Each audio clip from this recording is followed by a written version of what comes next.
Praise the lord. దేవుని ఘనమైన నామమునకు మహిమ కలుగును గాక. ఈరోజు దేవుని వాగ్దానము, నా కన్నీళ్లు నీ బుడ్డిలో ఉంచబడి ఉన్నవి, అవి నీ కవిలలలో కనబడును గదా.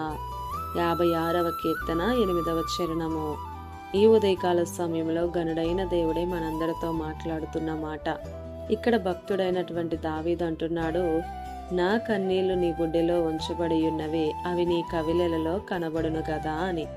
కవిలే అనగా ఒక పుస్తకములో మనము కార్చే ప్రతి కన్నీటి బొట్టును కూడా ఆయన తన బుడ్డిలో, తన పుస్తకంలో రాస్తూ దాస్తూ ఉంటాడండి. ఇప్పటి వరకు కూడా నువ్వు చేసిన ప్రతి ప్రార్థనను కూడా ఆయన వింటూనే ఉన్నాడు. నీవు కార్చిన ప్రతి కన్నీటికి ప్రతిఫలాన్ని ఇస్తాడు. నీవు బాధపడిన ప్రతి బాధను కూడా సంతోషంగా మార్చే దేవుడు మన దేవుడు.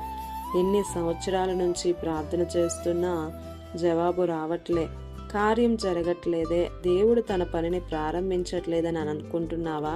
ప్రతి విషయంలో దేవుడు తన కార్యాన్ని ప్రారంభించి నీ కోసం, నీ కుటుంబం కోసం అద్భుతం చేయాలి అని ఆలోచిస్తున్నాడు. కాబట్టి ప్రార్థిస్తున్నావు కదా, నీ ప్రార్థనని ఆపవద్దు. నీవు ప్రార్థిస్తూ ఉండగా నీ కోసము ఎంతటి కార్యాలైనా చేయడానికి నా దేవుడు సిద్ధంగానే ఉన్నాడు.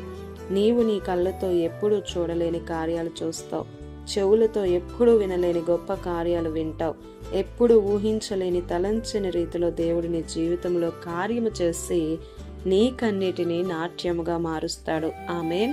ఎందుకంటే పరిశుద్ధ గ్రంథంలో ఎందరో భక్తులు కన్నీరు కార్చి ప్రార్థన చేశారు. వారి జీవితాలు ఎంతగానో ఊహించని రీతిలో మారిపోయాయి. ఎంతగానో వారు గొప్ప గొప్ప కార్యాలు పొందుకున్నారు. వారి జీవితాలలో వారే పొందుకున్నప్పుడు ఆయన సొత్తుగా పిలువబడుతున్న నీవు నేను పొందుకోలేమా? తప్పక పొందుకుంటాం. విశ్వాసముతో ప్రార్థించు, నిరీక్షణ కలిగి ఉండు. ఆమేన్. ఈ దిన వాగ్దానం మనందరి జీవితాల్లో నెరవేరాలని కోరుతూ దేవుని సువార్తా పరిచర్యలో మీ సహోదరి Prasanna. God bless you. Amen.